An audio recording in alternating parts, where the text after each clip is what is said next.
Hemos iniciado una serie. Esta es la tercera conferencia de la serie titulada El tiempo del fin. Ya hubo 2 conferencias que compartí en la iglesia de Toluca. Esta es la tercera conferencia, para que puedas tú comenzar a entender claramente en los tiempos en que vivimos, y más que nada es una ayuda teológica, escatológica, principalmente a todos los estudiantes serios, dedicados, perseverantes en la palabra de Dios.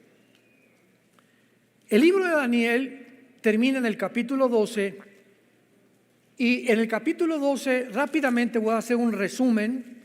Comienza diciendo el primer versículo, que es la clave: en aquel tiempo se levantará Miguel, el gran príncipe que está de parte de los hijos de tu pueblo, y será tiempo de angustia, cual nunca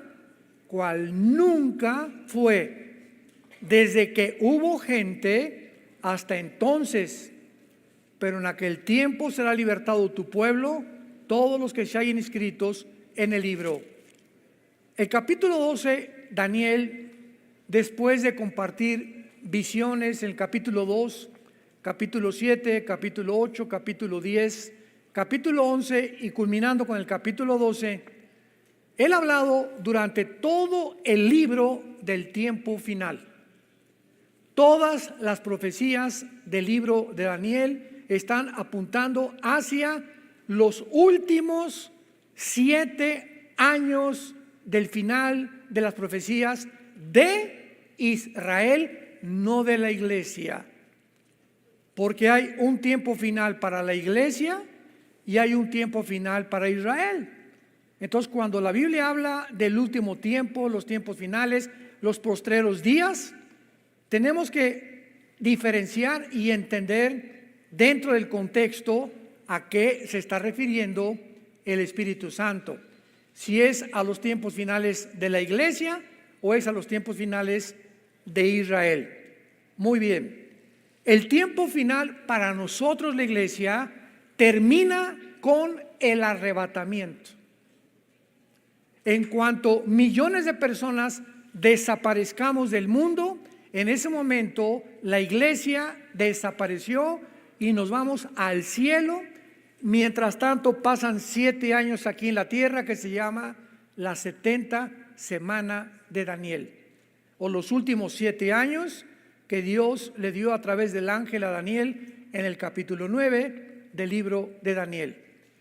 Entonces nosotros estamos en el cielo, donde Dios nos va a preparar y Dios va a condicionarnos y Dios va a poder seleccionarnos mientras estamos en el cielo y en la tierra pasan los 7 años de la tribulación.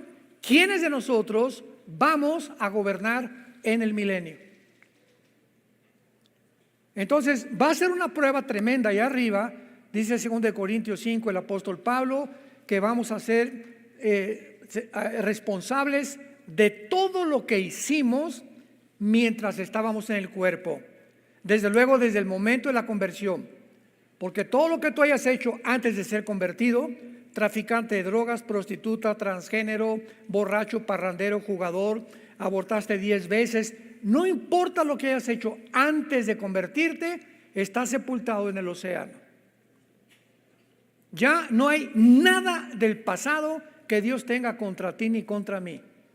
Es desde el momento de nuestra conversión que comienza a contar nuestras obras, las que hayan sido motivadas por el amor a la iglesia de Jesucristo, por el amor a la verdad, por el amor a la predicación de la palabra. Entonces es importante, porque cuando dice en Daniel 12, en aquel tiempo, esta palabra tiempo es Enrique, T de tío, H, apúntalo ahí en tu Biblia. Por eso siempre les digo, dichosos los que traen su Biblia, o si no, apúntalo ahí en tu mano, no sé, un pedazo de papel, pero por favor ya tómale amor a la palabra. Esta palabra es una de las palabras que se usa para el tiempo, que se traduce en el griego kairos, O sea, es el sinónimo en el griego de kairos. ¿Cuál es el tiempo kairos? El tiempo específico. Lo explico. Hay dos tiempos en la Biblia de Dios. El tiempo cronos, cronológico, de enero, febrero, marzo, abril, mayo. Agarras tu calendario 2024, voy a hacer mi agenda cronológicamente, voy a decir qué hago en mayo, qué hago en junio, etcétera, etcétera. Ese es el tiempo cronos. Pero el día de tu cumpleaños es un día especial de todo el año, ¿correcto? Ese día es kairos. El Día de las Madres es un día especial para ellas, aunque todos los días deben ser Día de las Madres, es el tiempo kairos. En Navidad el 24 es un tiempo especial donde aprovechamos para ganar almas y para hablar de Cristo y darnos regalos. Es un tiempo kairos. Entonces el tiempo kairos es un momento específico escogido por Dios. Cuando Cristo nació, Gálatas capítulo 4, en la consumación de los tiempos, Dios levanta a una mujer, María, para que nazca su hijo. Cristo nace en el tiempo kairos, en un momento especial de la historia. Entonces, cuando dice Miguel, en aquel tiempo, Miguel está relacionando del versículo 40 del capítulo anterior de Daniel al versículo 45, donde Daniel 11, 40 al 45 se está hablando de las últimas guerras del anticristo. Y el anticristo entra a la guerra cuando los primeros 3 años de la tribulación no va a haber guerra. Va a ser un tiempo supuestamente de paz, va a firmar un tratado, les va a permitir a los judíos reconstruir el templo, pero exactamente cuando el anticristo entre al templo judío, al lugar santísimo, y ponga en el lugar santísimo para los judíos la abominación desoladora que Daniel menciona, que significa una imagen de él.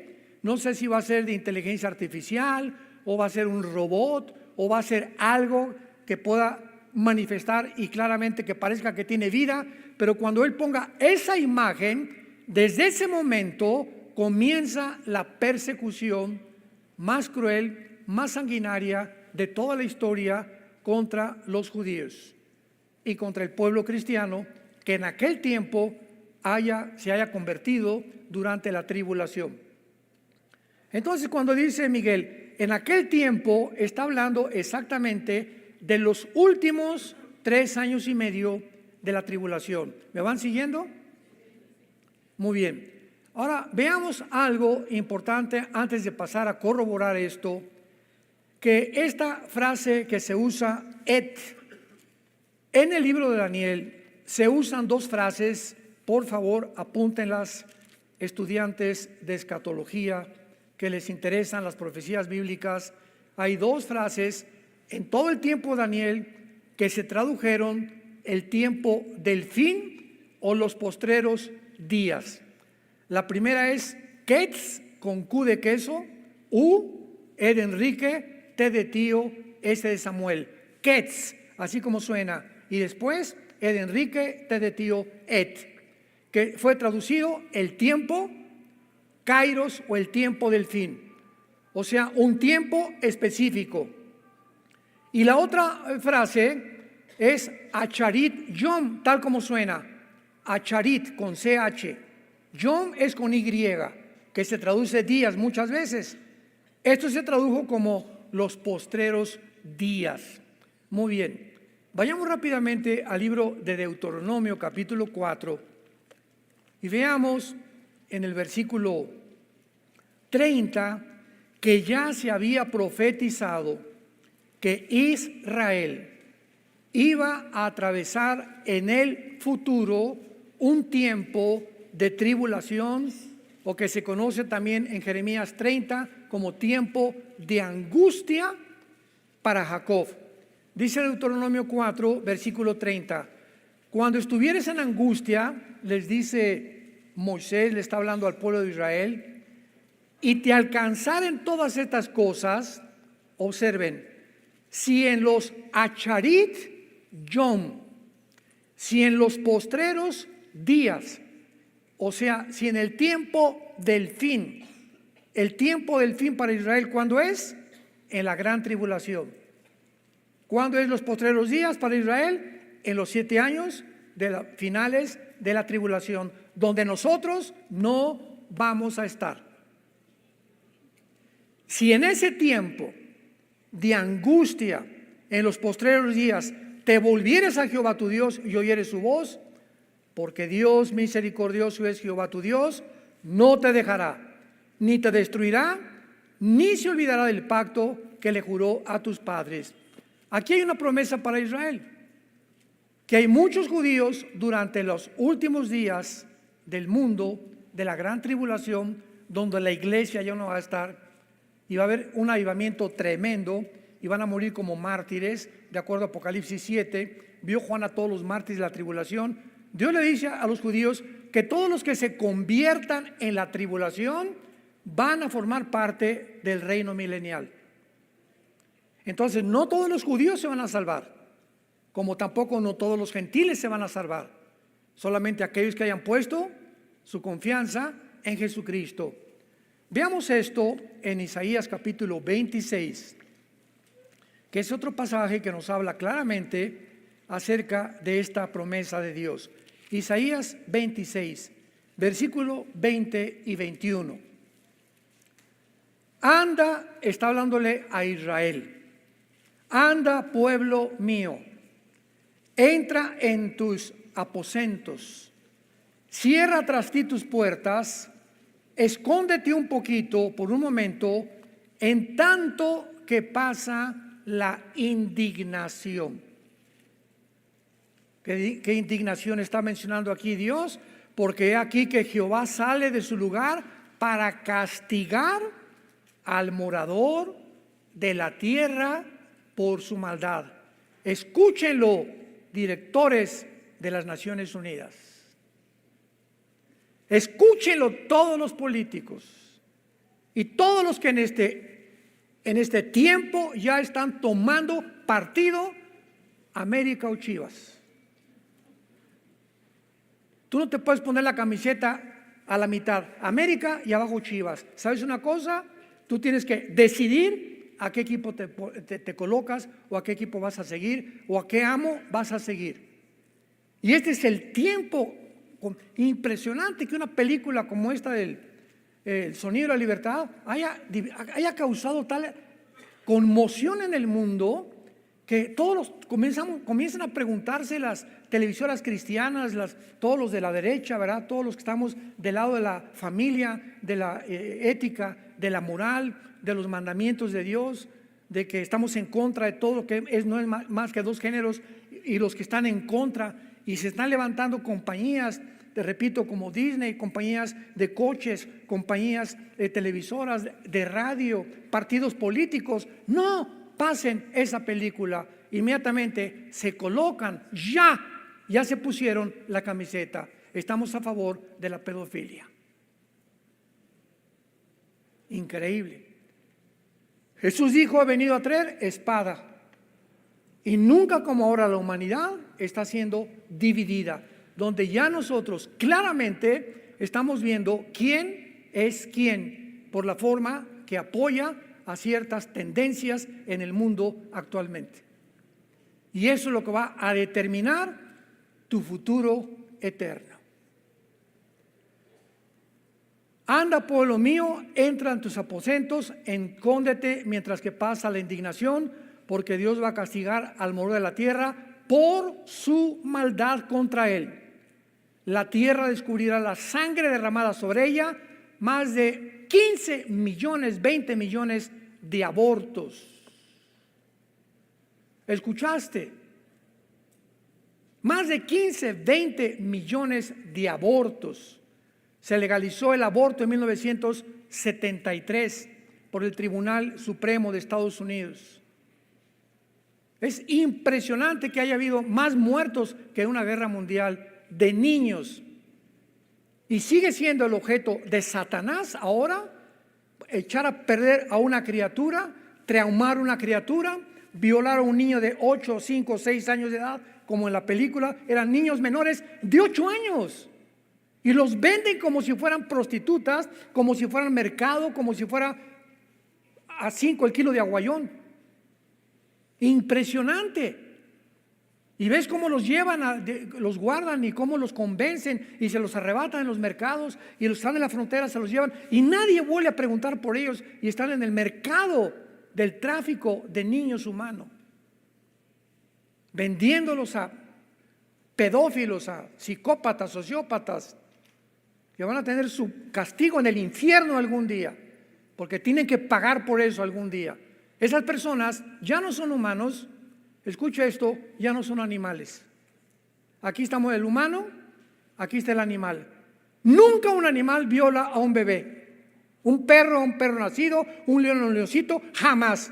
Estas personas han descendido un nivel más bajo que los animales. Ya no son animales, son monstruos. Es la palabra y el término que los puede definir, monstruos. Porque se han deshumanizado completamente. Veamos ahora estos términos en el libro de Daniel, capítulo 2. Vamos a comenzar el capítulo 2 de una forma rápida, para que veamos que todos estos términos, Ketz, Et, Acharit, Yom, se usan en el libro de Daniel siempre apuntando hacia el futuro. Dice Daniel 2, versículo 28. Aquí está Daniel hablándole al rey Nabucodonosor. Y le dice, pero hay un Dios en los cielos, el cual revela los misterios. Y Él ha hecho saber al rey Nabucodonosor lo que ha de acontecer en Acharit Yom, en los postreros días. Y aquí tu sueño y las visiones que has tenido en tu cama. Aquí Daniel le interpreta al Nabucodonosor y le dice, ese sueño que viste, una estatua, la cabeza de oro, el pecho y los brazos de plata, el vientre de bronce y las piernas de hierro y los pies de la estatua, mezclados con barro y con hierro, representan a los 4 imperios nada más. Desde hace 2600 años que se escribió Daniel hasta la segunda venida de Cristo, solamente bíblicamente habrá 4 imperios que van a gobernar el mundo. Y desde ese entonces fue Babilonia, que es la cabeza de oro, los medos y los persas, que es lo que representa el metal que sigue, y después el bronce, el imperio griego, que derrotó a los persas Alejandro el Magno, y de acuerdo a la historia, el cuarto fue Roma. Y Roma se representa con las 2 piernas porque Roma se divide. En el año más o menos 475, Roma se divide en el occidente y en el oriente. Se queda en el occidente Roma como capital y en el oriente se queda Constantinopla, que es Estambul o Turquía moderna. Y durante más o menos 1500 años, este imperio romano de alguna forma prevaleció en el oriente. Y vinieron los otomanos turcos, que durante casi 500 años gobernaron el mundo, ¿verdad? Bueno, no el mundo porque no controlaron todo el mundo, pero vencieron a Roma oriental y hasta 1923, después de la Primera Guerra Mundial, vinieron los ingleses, vencieron a los otomanos turcos y entonces los ingleses se apoderaron del Medio Oriente. De 1923 a 1945, que los judíos regresaron más o menos a su tierra en el 48, del 23 al 45, el Medio Oriente no era geográficamente como tú lo ves actualmente en un mapa, sino que llegaron los ingleses con algunos de Francia y dijeron, Jordania va a estar aquí, a Israel le vamos a tocar esta parcela, a Siria esta, a Egipto esto, el Medio Oriente lo arreglaron geográficamente los ingleses. Y todo fue preparado para que en el 48, 3 años después de la Segunda Guerra Mundial, regresara Israel como una nación independiente, soberana ante el mundo entero. Entonces Daniel le está interpretando esto, no me quiero profundizar, porque ya es otro tema, pero veamos ahora enseguida el versículo 45 del mismo capítulo 2 de Daniel. Y ya al final de esta explicación, Daniel le explica y le dice al rey Nabucodonosor, Daniel 2:45, de la manera que viste que del monte fue cortada una piedra, no con mano, la cual desmenuzó el hierro, el bronce, el barro y la plata, que son los metales que formaban la estatua, y el oro, el gran Dios ha mostrado al rey lo que ha de acontecer a Charit Yom en lo porvenir. En otras palabras, cuando esta visión de la estatua la vio Daniel, de repente una piedra golpeó contra los dedos de la estatua en los pies. Y estos 10 dedos de la estatua que descienden de Roma, ¿quiénes son las dos piernas? El Imperio Romano. Pero el Imperio Romano tuvo el territorio de Europa, norte de África y el Medio Oriente, recuerdan. El Imperio Romano tuvo Europa, no solamente Europa, el norte de África y el Medio Oriente. Entonces, si se dividió entre el occidente y el oriente, y hay 5 dedos acá y 5 dedos allá, el último gobierno mundial, escuchen esto con mucha atención, de acuerdo a las Sagradas Escrituras, se formará un G10. Cuando oigamos que se reúnen 5 naciones del Medio Oriente y 5 naciones de Europa para formar una confederación política de 10 naciones, no es hasta que esta confederación se forme que de una de ellas saldrá el cuerno pequeño, que en Daniel 7 se le llama el anticristo. Así que es inútil especular que el anticristo es fulano de tal, que es el papa, que es el príncipe de España, que es por acá, que es el rey de Inglaterra. Es inútil estar con estas hipótesis y especulaciones que no tienen ningún sentido.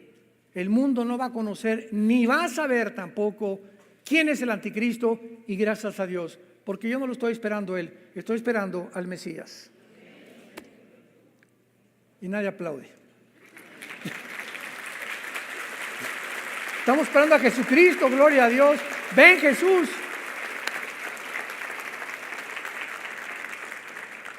Así termina Apocalipsis 22, ven Jesús. Y los que tienen sed vengan y beban del agua de la vida gratuitamente. Ven Jesús, es el anhelo diario. Señor Jesús, yo anoche le decía a las 3, 4 de la mañana, Señor Jesús, te estamos esperando. Pero mientras vienes, úsanos para seguir ganando las almas. Tenemos que tener pasión por las almas perdidas, pasión por la verdad, porque esta es la hora de los valientes, esta es la hora de los Davides, esta es la hora de los guerreros y de las guerreras de Dios. Para esta hora naciste, quiero que sepas, porque es el tiempo más precioso de toda la historia cristiana, porque somos la última generación en ver las profecías bíblicas y esperando a Jesús en el aire. Veamos otro.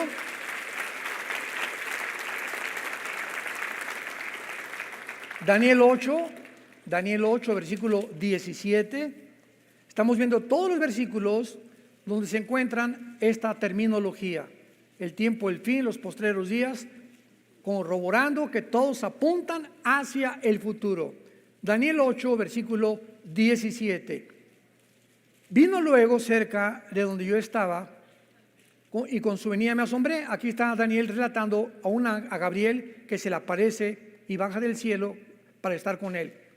Y me postré sobre mi rostro, dice Daniel, pero él me dijo: entiende, hijo de hombre, porque la visión es para el tiempo del fin. Y aquí se usa et kairos o et ketz, que es el tiempo, kairos en el griego, o sea, para el tiempo especial. Y ya sabemos cuál es, el de los últimos 3 años y medio de la tribulación.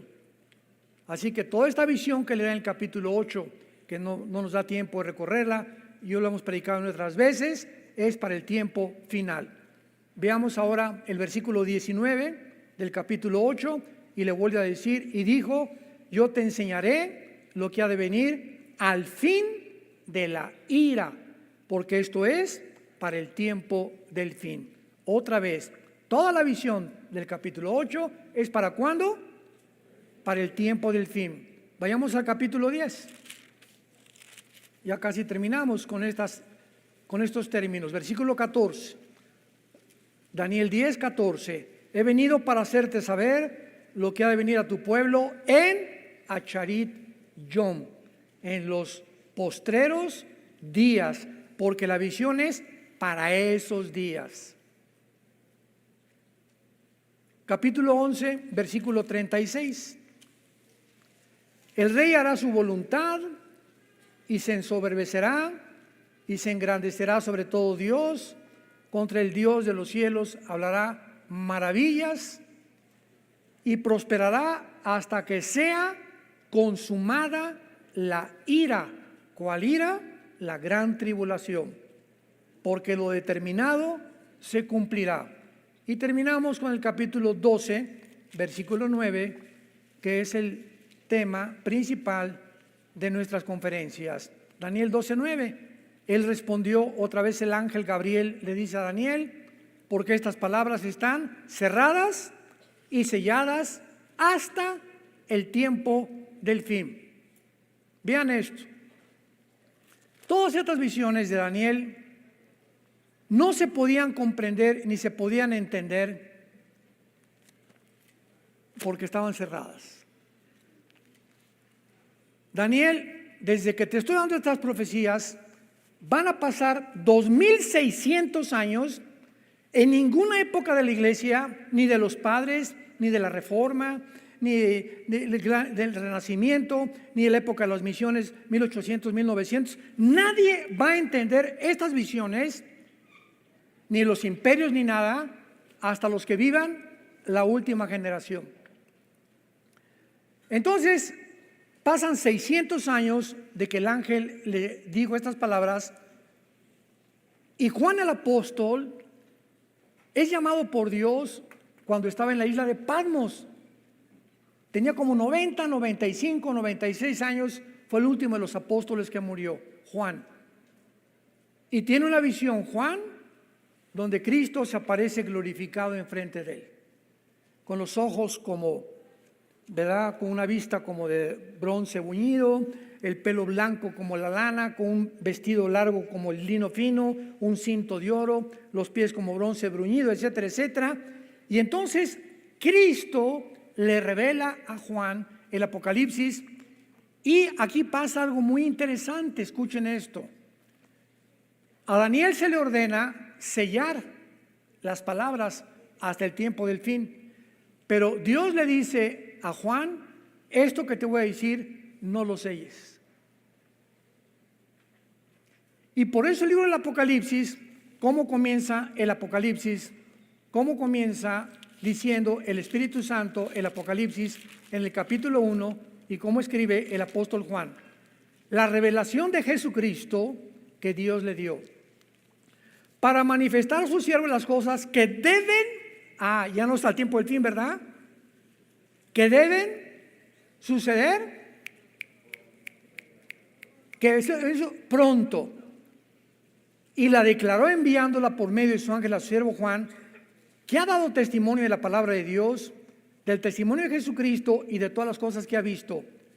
Bienaventurado el que lee y los que oyen las palabras de esta profecía y guardan las cosas escritas, porque, ¿no oigo?, el tiempo está cerca. Pregúntate ahorita, oiga, esto fue escrito hace 2000 años. Ya han pasado 2000 años. ¿A qué se refiere con que el tiempo está cerca?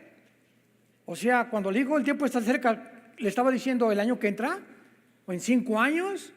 No, de ninguna manera. Ya estaba entendido por el libro de Daniel. Lo que Cristo le estaba diciendo a Juan al dejarnos el Apocalipsis, el tiempo siempre está cerca para todos los seres humanos, porque ¿a qué edad morimos? ¿80?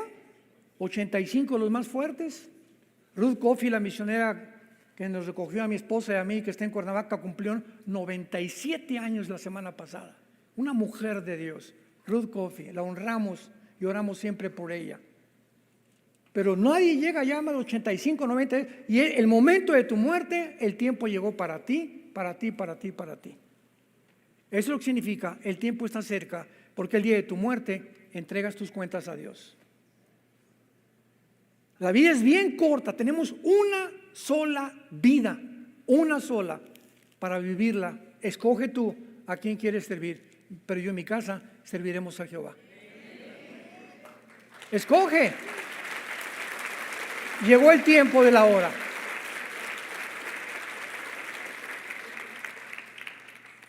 Muy bien, ahora veamos, regresamos al libro de Daniel y veamos ahora todo lo relacionado con el tiempo de la gran tribulación, porque así termina el libro.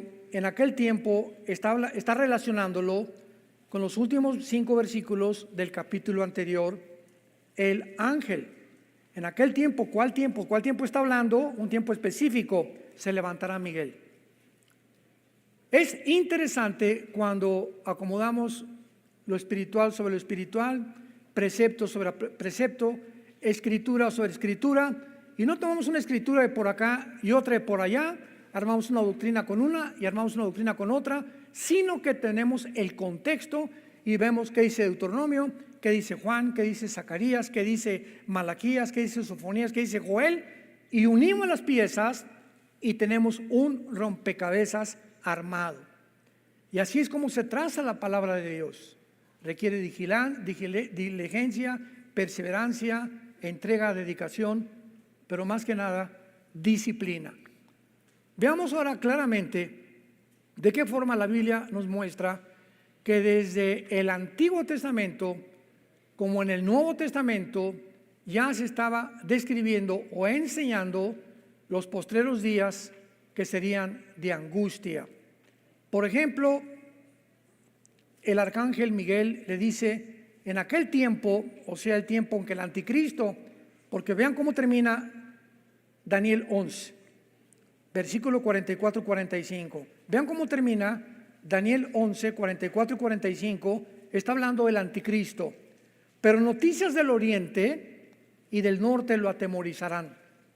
Saldrá con gran ira para destruir y matar a muchos, y plantará las tiendas de su palacio entre los mares y el monte glorioso y santo, mas llegará a su fin y no tendrá quien le ayude.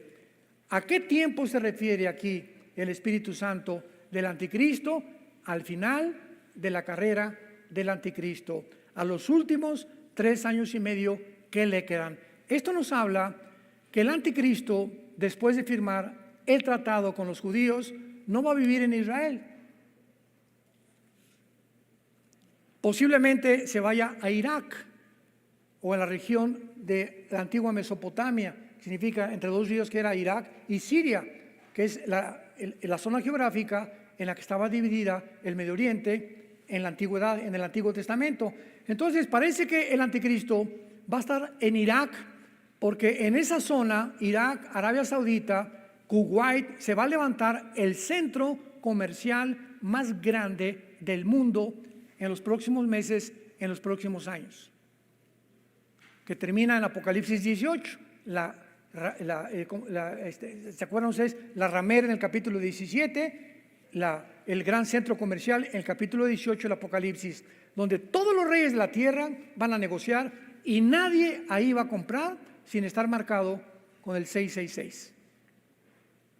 Todos los que quieran comprar en el centro comercial, entonces el anticristo va a llegar el tiempo en que muda, dice aquí, y entonces plantará las tiendas de su palacio entre el monte glorioso que es Jerusalén. El anticristo muda sus cuarteles generales a la ciudad de Jerusalén, que es ya el final de su carrera. Como lo sabemos, porque estando él en Jerusalén, noticias del oriente lo atemorizarán, tal vez como dice Apocalipsis 16 del 12 en adelante, y vi a los reyes del oriente que venían a la guerra del Armagedón, mientras el anticristo está ahí en el valle del Megiddo. Todos los que fuimos a Jerusalén hace algunos días nos Es impresionante el Valle del Meguido. Ahí Napoleón Bonaparte dijo: aquí será la tercera guerra mundial. Así lo expresó Napoleón Bonaparte antes de morir, cuando estaba en el Valle del Meguido en Israel. Entonces ahí va a ser la tercera guerra mundial, el Armagedón. Entonces la Biblia está hablando en aquel tiempo, es los tiempos finales del anticristo. ¿Se fijan cómo vamos hilando? Para ir determinando en qué tiempo está hablando la Biblia. Ahora vamos a corroborarlo con Apocalipsis 12, que esto ya confirma de una forma indubitable, inequívoca, que está hablando de los últimos años del anticristo y de la gran tribulación. Apocalipsis 12, versículo 7. Después hubo una gran batalla en el cielo. Miguel y sus ángeles luchaban contra el dragón, y luchaba el dragón y sus ángeles, mas no prevalecieron, ni se halló ya lugar para ellos en el cielo. ¿Por qué en Daniel 12 dice: y se levantó Miguel? Porque el arcángel Miguel está puesto como protector de la nación de Israel. Es el arcángel más grande de los ángeles de Dios, con el título y el rango más elevado, el que está encargado de proteger a Israel a través, desde que Abraham, Jacob, Isaac fundaron la nación. Y entonces vino Egipto primero, la primera opresión, después vino Asiria contra Israel, Babilonia, Medo-Persia, Grecia, Roma, y a través de todos estos imperios los judíos sobrevivieron. Desaparecieron todos los demás tribus que había, ¿verdad? Todos los que se levantaron a su alrededor, nadie sabe que están enterrados en las arenas del desierto. Son expulsados 2000 años los judíos, 70 años después de Cristo, por negar al Mesías, y son repartidos en todas las naciones. Y en 1948 es la primera civilización. Señores historiadores, señores sociólogos, señores geólogos, antropólogos que nos escuchan, nunca en la historia existe un pueblo que haya sobrevivido 2000 años y que hayan sido dispersados por todas las naciones y que lleguen a su nación y no se les haya olvidado su idioma, su cultura, sus tradiciones, ni su religión.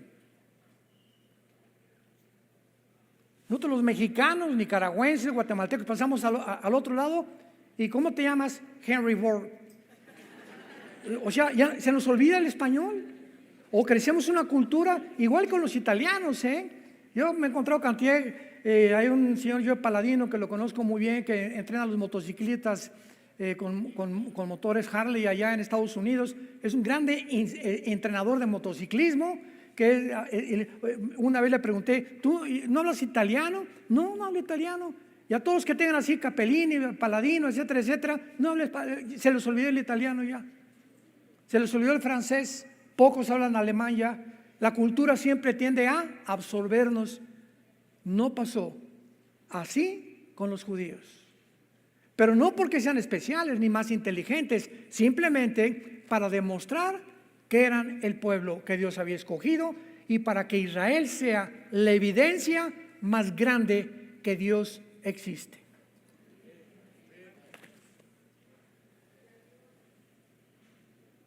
La nación de Israel es la evidencia más grande que Dios existe. Y no estoy diciendo Dios ama a los árabes igual que a los judíos. Dios ama a los palestinos igual que nosotros. Dios ama a los iraníes. Dios ama porque no hay acepción de personas. Simplemente escoge un pueblo para que los ojos del mundo estén atentos a lo que está pasando y vean de qué manera nadie ha podido destruirlos. Llegan en el 48, al otro día los rodean y los quieren matar. Viene la guerra del 56, la guerra de 1967, junio, la guerra de los 6 días de 1967, donde 5 naciones árabes dirigidas por Nasser, el expresidente de Egipto, se reúnen para extirpar, aniquilar destruir al pueblo judío y echarlo para siempre al mar Mediterráneo. En la ley de las probabilidades, ustedes que les gustan las matemáticas, en la ley de las probabilidades, era 12 a la 15ª potencia las probabilidades que tenían de salir vivos de la guerra de los 6 días. ¿Qué estoy diciendo? Para hacer una comparación, ahorita somos aproximadamente como 2,000 personas aquí, que nos rodee un ejército de 50,000 soldados. Y aquí tenemos 50 rifles. No estamos rodeados 50,000 soldados, pues vamos a rendirnos. ¿Qué probabilidad tenemos de salir vivos? Ninguna. Ninguna. Eran las probabilidades que tenían los judíos de sobrevivir. ¿Qué pasó? Hay un Dios en los cielos que yo los he escogido para que el mundo sepan que yo enloquezco la sabiduría de los sabios.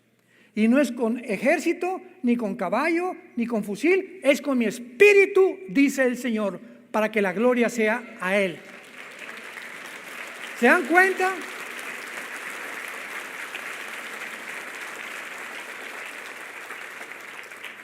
El 2 de junio se levantan 7, 8 pilotos judíos, se suben a sus aviones y ellos, sabiendo que los árabes a las 6:30 o 7 desayunan, a las 5:30 o 6 de la mañana vuelan sobre Egipto y arrasan con toda la aviación de Egipto. Ni un solo avión dejaron. Se fueron sobre Siria, se fueron sobre Egipto. En 3 días las 5 naciones árabes no tenían un solo avión. Qué grande es, Señor. Una vez que ellos dominaron el aire, era más fácil dominar la tierra.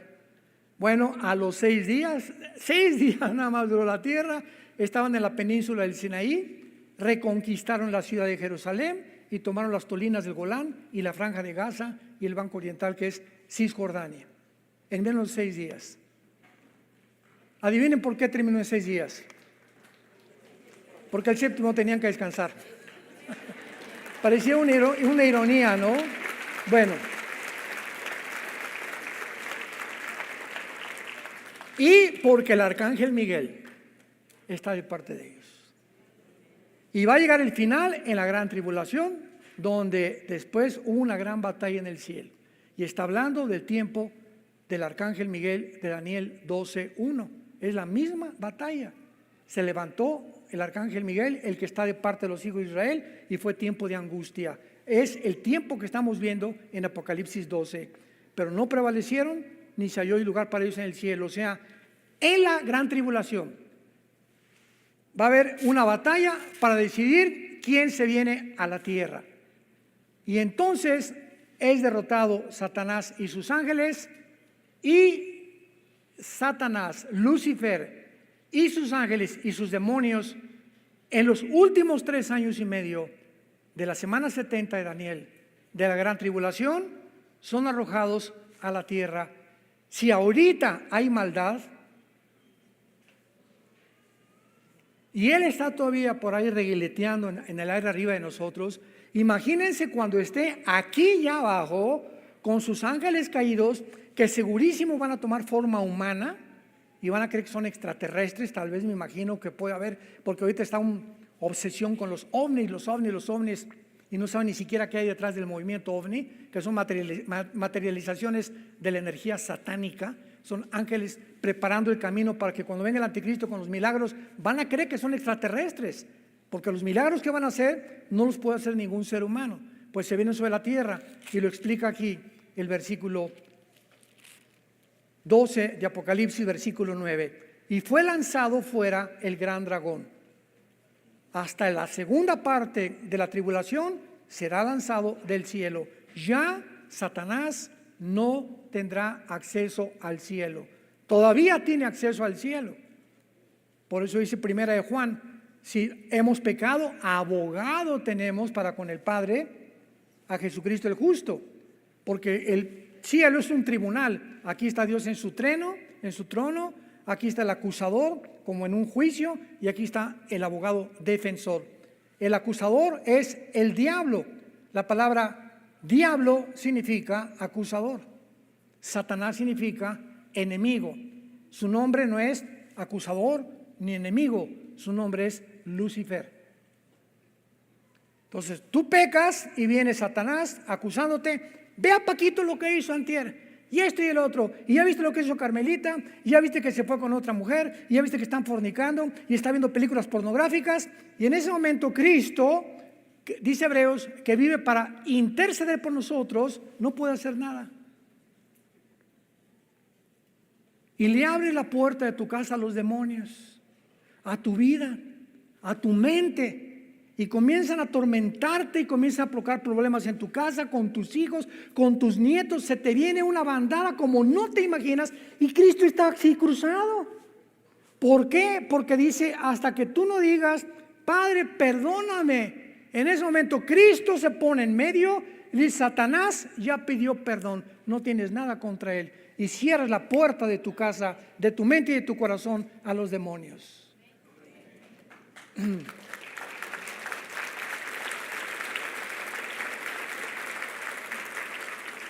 Hermanos, ¿han entendido ustedes la guerra espiritual ya? En la que estamos enfrascados. Ten cuidado cuando pecas. El que esconde sus pecados no prosperará. Si tú escondes lo que tú has hecho y no lo has confesado ni te has arrepentido, no puedes prosperar y Dios no puede meter las manos de lo que te pase. Mas el que los confiesa y se aparta, alcanza misericordia. Dice primera Samuel capítulo 5, a muchos hombres esconden sus pecados y a otros se les descubren después, porque no pueden quedar ocultas las malas obras ante aquel ante cuyos ojos estamos abiertos y desnudos delante del Padre. A Dios nadie se puede burlar de él. Y si los confiesas, la sangre de Cristo nos limpia de todo pecado. ¿Por qué la corta vida? ¿Por qué, escúchame? ¿Por qué la corta vida que tenemos la vas a vivir miserable? Por estar escondiendo este pecado y creyendo que te va a ir mejor, robando, defraudando, fornicando, viendo películas, etcétera, etcétera, engañando a tu prójimo. ¿Por qué crees que te va a ir bien? No te puede ir bien. Tus pecados te alcanzarán, dice el Señor, tarde o temprano cae el hacha del juicio sobre la raíz de los árboles. Juan el Bautista dijo, el hacha ya está puesta, todo árbol que no da fruto será cortado. Y si así tienes ya 3, 4, 6 meses, no es cierto que eres cristiano. No es cierto que eres cristiano. Te llamas, pero realmente en tu vida hay pecado no confesado. ¿Por qué? Porque el Espíritu Santo no está operando la convicción que Él trae a una vida que realmente es honesta delante de Dios. Señor, la regué la leche anoche, le grité a mi esposa, ya forniqué con mi novio, ya Señor perdóname, desde mañana si cerca Pepito le voy a tumbar los dientes y me comienza a acariciar, voy a abandonar a la mujer que ando con ella en adulterio, voy a rezar con mi esposa y con mis hijos. Tenemos la oportunidad mientras vivimos del perdón de la sangre de Cristo. ¿Por qué habríamos de escoger vivir como miserables cuando la vida ya nos da demasiados problemas para vivir? Y finalmente dice Apocalipsis 12 que entonces fueron arrojados a la tierra y oí una gran voz en el cielo, versículo 10, que decía, ahora ha venido, ahora estamos en la gran tribulación, la salvación y el poder y el reino de nuestro Dios y la autoridad de su Cristo, porque ha sido lanzado fuera el acusador de nuestros hermanos, el que los acusaba delante de nuestro Dios. Cada cuando nos acusa Satanás, día y noche, dice primera de Pedro, el león como león rugiente, el diablo como león rugiente anda buscando, como un león desesperado por comida, está esperando una debilidad tuya, cualquier cosa que tú estés haciendo, pensando, para lanzarse y destrozar tus pensamientos, comenzarte a producir locura, que pierdas la brújula, ya no sabes qué es bueno, ya no sabes qué es malo, y puedes llegar a lo que dice Romanos 1, a tener una mente reprobada. ¿Qué significa una mente reprobada? Una mente que ya no discierne entre el bien y entre el mal. Y el mundo actualmente vive mentes reprobadas. Cuando comenzó el movimiento, tú no eres niño, eres niña, hay 3, 4, 5 géneros, inmediatamente discernimos los cristianos, todas esas personas ya tienen una mente reprobada, ya perdieron la brújula. Ya no saben qué es hombre, qué es mujer, ya no saben qué es bueno, qué es malo. A lo malo le llaman bueno, a lo bueno le llaman malo. Y comienza como un tsunami el diablo a propagar estas filosofías y estas ideologías para que la demás gente lo acepte como normal. Y cuando ya el público lo acepta como normal, es cuando dices, es una generación perversa y maligna. Para terminar, hace algunas semanas les conté, hace un tiempo, me mandaron un video como de 50 adultos completamente encuerados. Ya ni tanga traían, en bicicleta. Lo pueden, anda por ahí circulando. Desfilando en una calle de Estados Unidos y cantidad de gente con sus niños de 4 o 5 años de edad. Y pasaban en la bicicleta así, encuerados. Viejos raboverdes, monstruos, porque es lo que eran, y se bajaban y le agarraban al niño y le daban la mano y la mamá, ¡ah! Y yo les compartí y les dije, todos esos en las bicicletas son una bola de psicópatas, pero ¿saben una cosa? Están peor el público. Yo le dije a mi esposa, ¿te imaginas a nuestra nietecita llevarla a un lugar así, que vea hombres encuerados y mujeres encuerados? El trauma que les causan ya para que comiencen a acostumbrarse al sexo a los 3, 4 años de edad. ¿Qué les pasa a sus padres? ¿Cómo pueden ir a un desfile de los gays, del orgullo, con su familia? ¿Qué vas a ver? Por el amor de Dios, están peor que los mismos que desfilan haciendo eso. Increíble, pero cierto. Y todavía cuando llegues a aplaudirlos, es cuando dices, mentes perversas y malignas, reprobadas por Dios, porque ese fue el camino que escogieron. Pero yo y mi casa serviremos a Jehová. Te damos gracias, Padre, por tu palabra en esta tarde.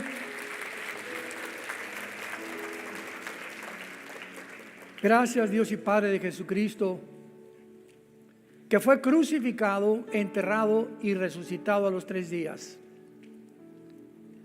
y el cual está sentado a la diestra del Padre en las alturas, viviendo actualmente para interceder por nosotros, para defendernos de las acusaciones, para cuidarnos, protegernos con sus ángeles que día y noche acampan alrededor de los que le temen.